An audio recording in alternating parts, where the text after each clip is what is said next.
예, 총리님. 제가 오늘 총리님을 어렵게 뵀습니다. 제가 오늘 아침에 교통사고가 나서 오늘 참석을 못할 뻔도 했는데 총리님을 뵙기 위해서 이렇게 온 것 같습니다. 근데 좀 전에 제가 코스피 5천 주가지수에 대해서 다른 평가를 아마 이해는 이런 양극화가 되지 않아야 된다. 너무 그런 취지이신 것 같은데 이거 코스피 5천 높은 주가지수에 대해서 상대적 박탈감이다 이렇게 표현하시는 걸 보고 좀 놀랐습니다. 이재명 정부 출범 이후에 우리 새롭게 변화된 경제 8개월이지만 성과가 있다면 뭐라고 총리님 생각하십니까? 큰 틀에서는 다시 해볼 만하다. 뭐 여러 가지 어려움은 있지만은 경제가 살아날 수 있을 것 같다라는 큰 심리의 회복이 제일 큰 것 같습니다.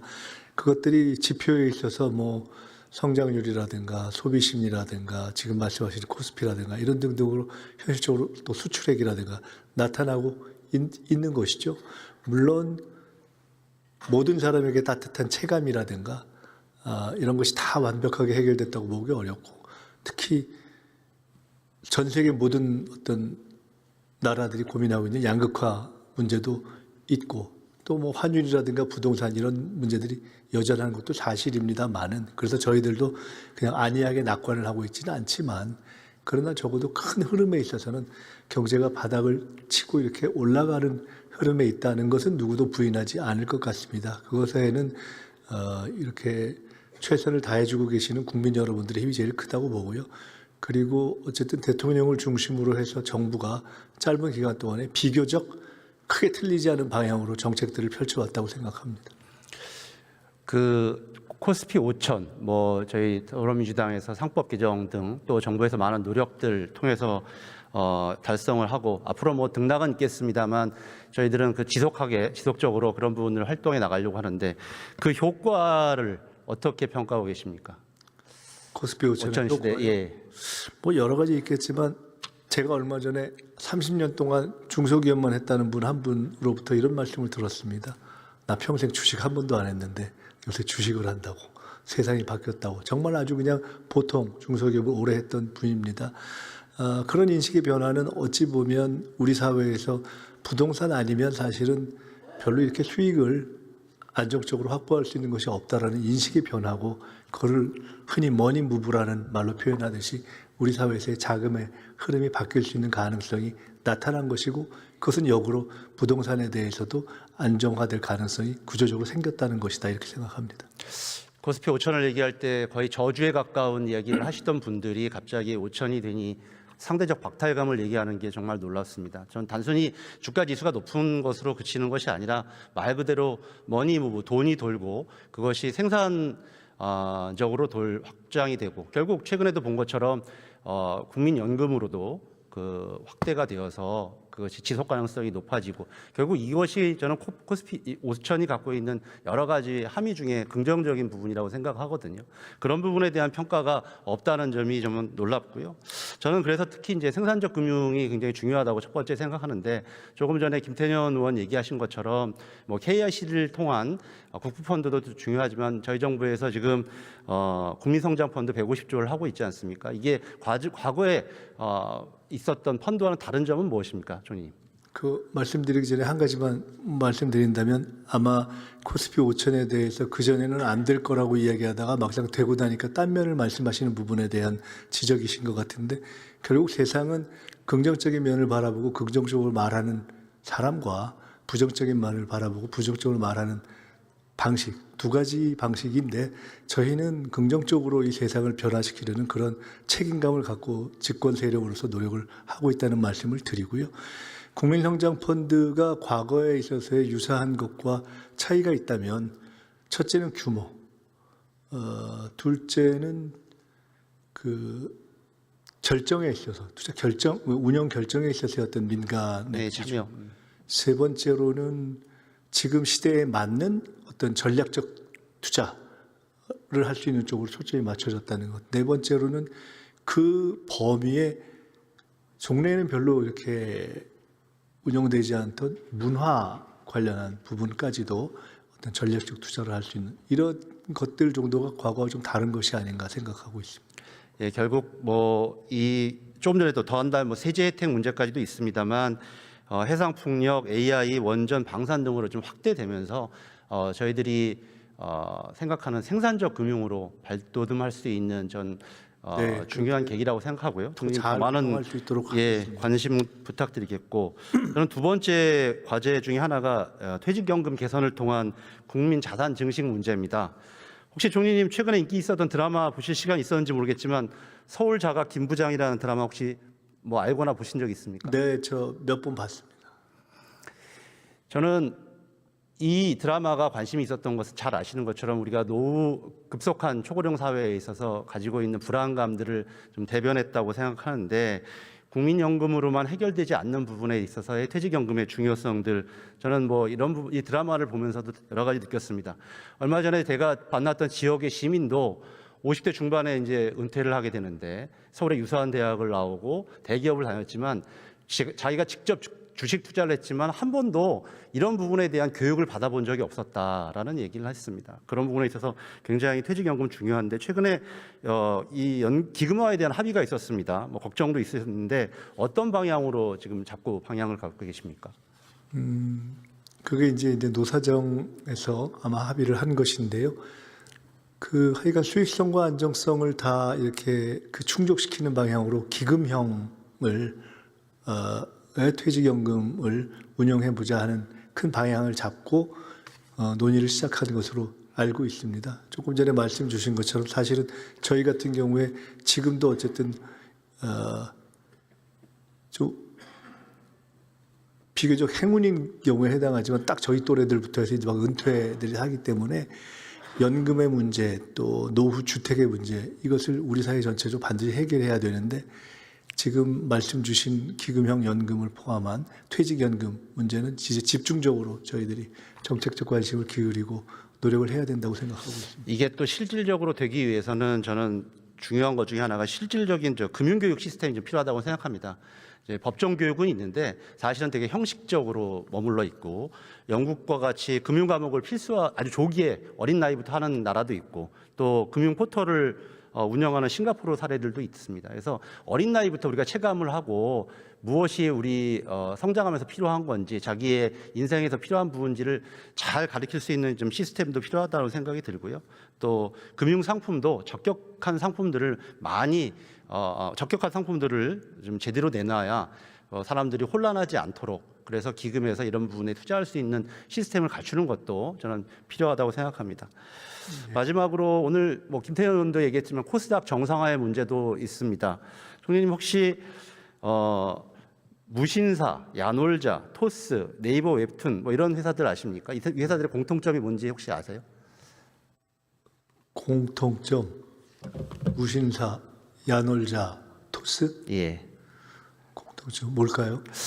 뭐 성장세가 가파른 유망 기업이었는데 코스닥이 아니라 나스닥을 택했습니다. 예. 물론 뭐 여러 가지 이유가 있을 수 있습니다만 결국 미국 같은 시스템은 좀 잠재력에 높은 평가를 하는 데 비해서 우리는 그런 부분이 아직 덜하고 결국 미래 가치에 투자를 할 수 있는 그런 시스템이 되어야 코스닥의 아까 퇴출 문제도 했습니다만 정상화 문제도 함께 좀 매력적인 기업들이 기술 유망한 기업들이 코스닥으로 향할 때 코스닥이 정상화되지 않겠습니까? 그래서 국정과제에 기술 통제 상장 제도 뭐 이런 부분들도 하고 있습니다. 이런 부분들도 좀 더 강화되어야 되겠죠. 네, 그것을 포함해서 이건 코스닥 정상화에 대한 여러 가지 법안과 아이디어를 이제 적극적으로 저희들이 논의하고 이 코스닥 시장 개선에 나가야 될 때라고 생각하고 있습니다. 또 우리의 유망한 플랫폼 기업들이 미국의 나스닥을 향하는 것이 아니라 코스닥으로 올 수 있는 전 유인책도 많이 마련해야 된다고 생각합니다. 그런 부분에 있어서 총리님이 우리 경제에 뭐 여기 부총님 계시고 많은 우리 국무위원들 계시지만 함께 노력을 좀 꼭 부탁드리도록 하겠습니다. 좀 이따가 다시 한번 여쭙겠고요. 네. 우리 산자부 장관님 잠깐만 부탁드리겠습니다.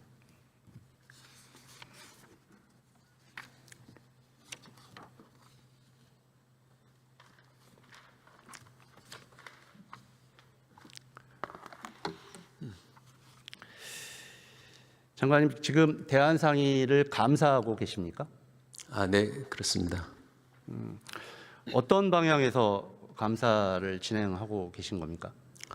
아마 의원님께서 잘 알다시피 최근에 나왔던 보도자료 관련해서 그 내용이 가지고 있는 왜곡된 내용들, 사실이 아닌 내용들을 공적 단체에서 공신력을 제일 기반으로 해야 될 단체에서 어떤 검증 절차라든 내용도 없이 했던 것에 대해서 지금 감사 착수해서 시작하고 있습니다. 과거 박근혜 정부에서 그 국정농단 이후에 정경련이 아니라 우리 대한상의가 법정단체로서 경제인들의 목소리를 대변할 것을 기대해왔던 우리 정부로서는 지금의 어떤 저는 이번 사건이 단순히 일회성이 아니라 여러 가지 상법 개정이라든지 정부 정책에 대해서 계속적으로 건전한 비판이 아닌 거의 비토 수준의 악의적인 시장 교란 행위를 위한 그런 것으로 보여지고, 지금 대한상의의 상금 부회장은 지금 역대에 보면 이 산업부 차관 출신들은 공무원들이 나가고 있는 것이 관례죠. 그런데도 불구하고 왜 이렇게 대한상의가 제대로 된 역할이 아니라 소수 재벌을 대변하는 역할로 지금 처하고 있는 건지 우리 장관님께서 어떻게 생각하십니까? 먼저 정부 장관으로서 국민들 때 일단 지난번에도 말씀드려서 깊이 사과의 말씀을 드리고요.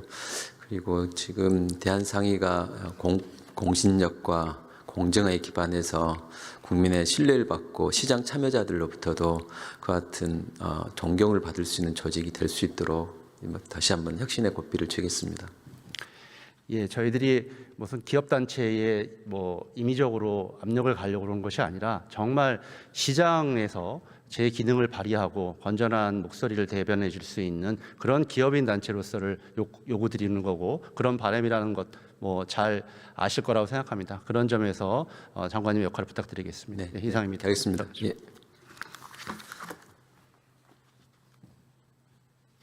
예, 국토부 장관님 좀.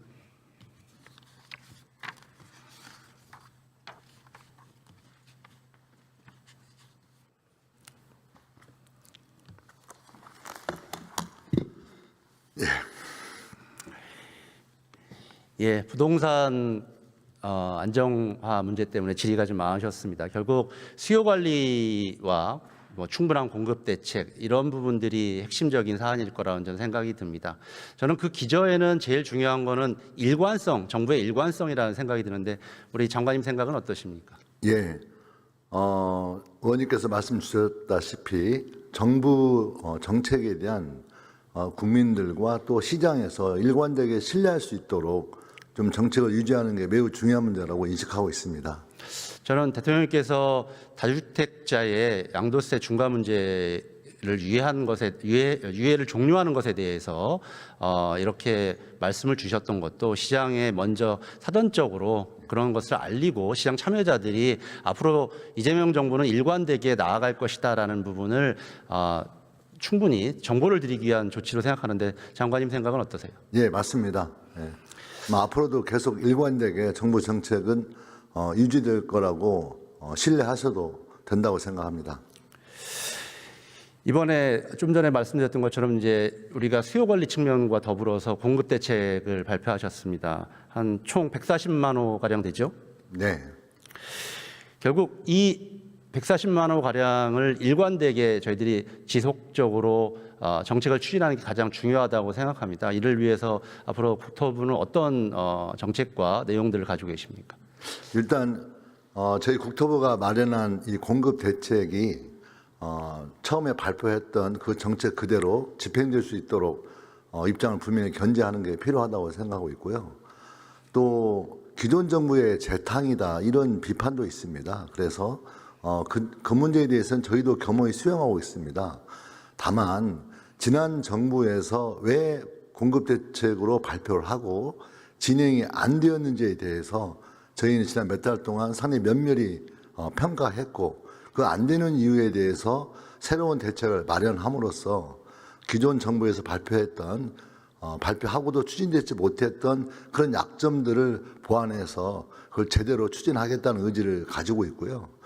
또 그런 과정에서 중요했던 것은 국토부의 어떤 주택 공급에 대한 국토부의 외로운 어떤 집행이 아니라 현재 정부 각 부처 또 청 이런 단위까지 해서 주택 공급 장관 회의를 통해서 각 부처의 현실 또 의견들을 수렴했고 또 지방 정부라든가 또 주민들이 또 반대하는 이유가 무엇인지에 대해서 분석을 해서 그 문제에 대한 설득력 있는 준비를 통해서 산업 공급 문제가 가지고 있는 여러 난제들을 의지를 가지고 돌파하겠다라는 생각을 하고 있습니다. 그래서 기존에 발표했던 것이 현상적으로는 비슷할 수 있지만 여러 대책을 함께 준비